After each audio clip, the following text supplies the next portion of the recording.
Permeable, a word you might have heard before, a word that stems out of the root of permit or to allow, just like we are right now in the streets of Cairo.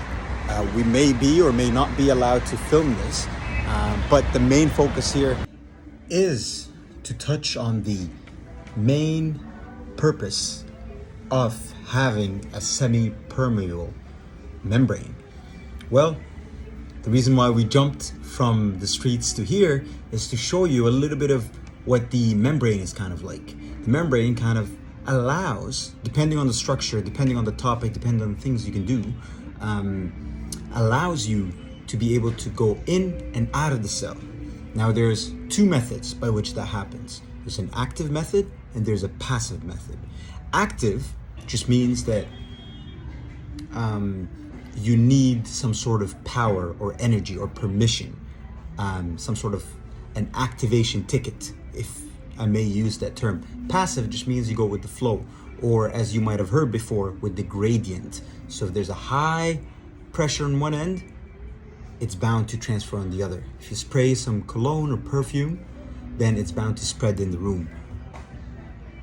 Likewise, active also allows for the movement of particles or the movement of whether it be liquid or solid from one side to the other. However, the key point here is it requires energy.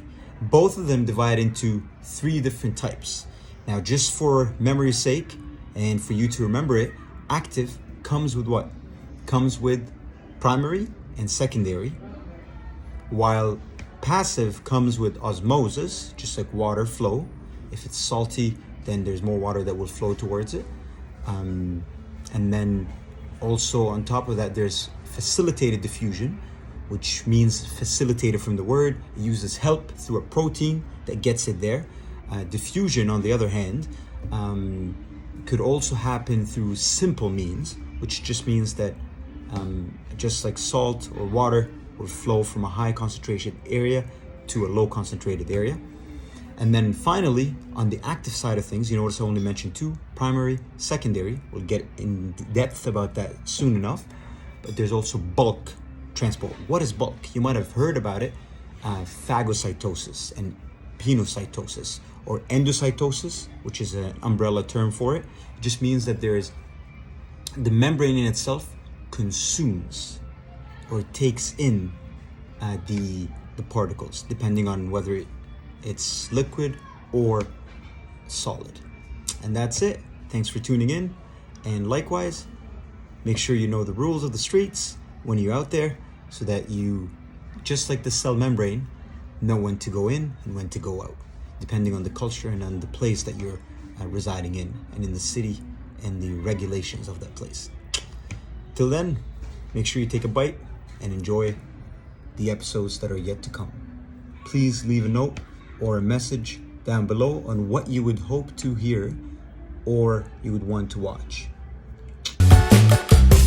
And just because I know you'd be looking for this, here's a 10-second summary.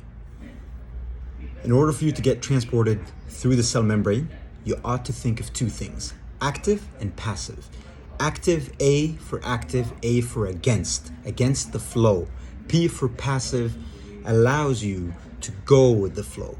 So active, although the primary uses ATP, secondary does not use ATP but uses means of energy to go against the flow, and bulk transport uses proteins and enzymes to go against it. Those are the three for active. Passive has osmosis. Think of water when you think of osmosis, O for the oxygen in the water. And also simple diffusion, just like air going through. And then finally, facilitated diffusion uses an integrated protein that allows you to go through the membrane, but does not use and does not go against the flow. Enjoy.